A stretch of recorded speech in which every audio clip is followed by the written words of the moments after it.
the other day I started to think about life this way. I've taken my talents as far as I can take them on my own. Sure. Every time I hit upload, I'm like scratching off a lottery ticket, and maybe today I'll win. Yep. But I feel like for somebody like me to get from where I'm at to really making it, there has to be an outside source that comes in. Sure. I can't take it that next step up. Yeah. Like I've hit the ceiling of my potential. I can get better, but my potential is, I feel, hit a ceiling. Yeah. So my question for you is this. Can those of us that are creatives, those of us that are hardworking creators and content creators, can we not expect, that's a bad word. Can we hope that somebody will find us and say, I see your raw potential, I want to take you to the next level? Or do those people only show up when we somehow figured it out on our own? Yeah, so... And real talk me here. No, my rule of thumb that I tell everybody is you got to build it and they will come, right? Like if you're going to somebody and asking for help, it's already the wrong dynamic, right? But if somebody's coming to you saying like, hey, I see what you're doing, I think this is awesome. That's how I've lived my life, of build it and let them come to you. Like, don't go for a job application. Like, build something that somebody sees value in. But I'm wondering, is anybody going to see the value, and is anybody ever going to fucking come? And here's my question, right? So rather than like top-down business development, strategic support, is there a way that you can pay somebody a little bit of money to help growth hack your platform, right? Is there like, hey, you know what? For the next 6 months, I'm going to put, $1,000 into paid social media. I'm going to hire this person. They're going to get myself out there in the right spots.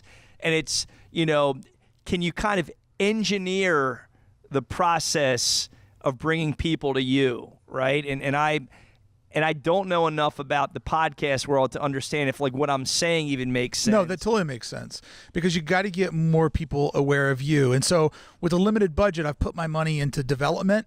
I got to get the website streamlined. I got to get an app so that to listen to the paid portion of the show is easier. Yep. But after I cross those two thresholds, life is a video game. You beat a board, a new board arises, a new challenge arises. Yes. That next challenge is that. And Paul, I don't want to give up, but sometimes I just feel discouraged because 800 episodes in, nobody's writing an article about me. I don't feel like it's mattered because I've built an audience and I've built a career. Yes. But I don't feel like I'm seeing that burst of synergy or momentum that's going to get me to that next level. Yeah, and I think it always takes longer than what you think. It always takes longer, and it's never easier, right? Like you're so fucking right. We just made like a little bit of a strategic adjustment as a company, right? Just kind of where we're focusing our efforts. I'm like, cool. All right, we cracked it. Like, we're going to cook now.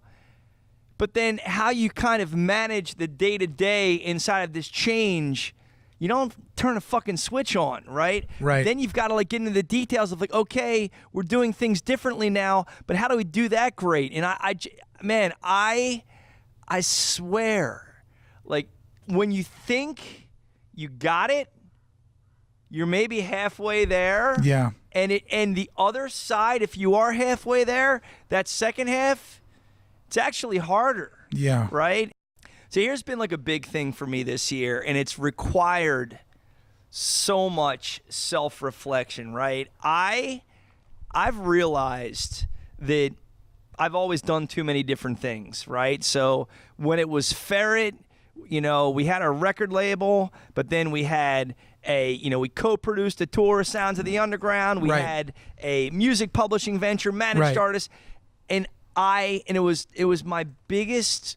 It was where I was least effective inside of Deerdick, right? Rob was so brilliant that I empowered all of these opportunities without instilling a sense of focus or discipline. And I think historically, my perspective was, hey, if you're doing more things, you're gonna hedge your chances for success.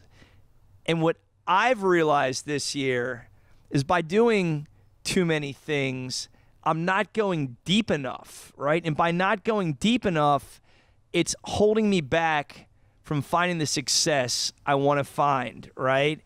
And that was like a big thing for me to figure out, man, because I knew I had issues with discipline and focus, but like this year, I literally did like a 25-year audit of my career, and I there was always an issue, right? So my hope is by being rigorously focused that it's going to actually bring some of my goals closer to me, because by being in too many different directions, I was kind of pushing them further away. Does that make sense? Yeah, it makes sense, and it sounds liberating on one aspect and it sounds defeating on the other, because I always taught myself diversify, because you can get paid every day. So if you're a graphic designer, you got client work, you got merchandise that you're doing for yourself, you get paid to do speaking engagements, like if you can figure out these different revenue streams, hopefully you're going to see a little bit of money every day. I know. But you can also run yourself ragged on the gaps between those things. So I started ignoring that advice. And with the podcast, I came up with the idea like a couple years ago. I can't control influence. I can't control who discovers me. And I don't want to sound like, whoa, feel sorry for me, but it's my fucking life and it's my career and I'm working hard for it, right? Yeah. And one of the things I'm proud of is on the show, I've always shown transparency of the story of AID is I'm a guy meeting people trying to build this thing. Yes. So you kind of got to buy into that to buy into all of it. Yes. So part of that discovery is one day I realized I'm not giving up, but I realized my limitations. And so I decided, put all of your effort into the content, because at the end of the day, that'll be the thing that gets you there. I've been doing that for a while now, and it feels discouraging sometimes.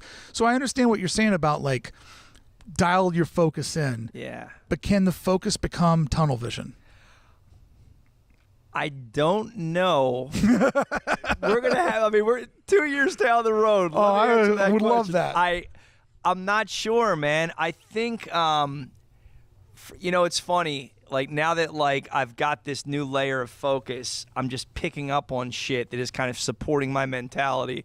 And I growing up, right? I loved martial arts films, right? And I randomly on the internet a couple days ago saw a quote from Bruce Lee, right? And he's like, "I don't fear the man who has tried 10,000 kicks one time. I fear the man that has tried one kick 10,000 times." Right? Yeah. And just intuitively, I feel like I've got to lean into it. Yeah. And I when I think about hedging my bets for success by doing different things, there's even this psychological connection where I do that because there's anxiety in focusing on one thing, because what if that one thing doesn't work out, right? Sure. But now that I'm in a different place with my own anxiety and how I manage it, I'm less afraid of that. Right. So now I've just got to attack it and see where it gets me.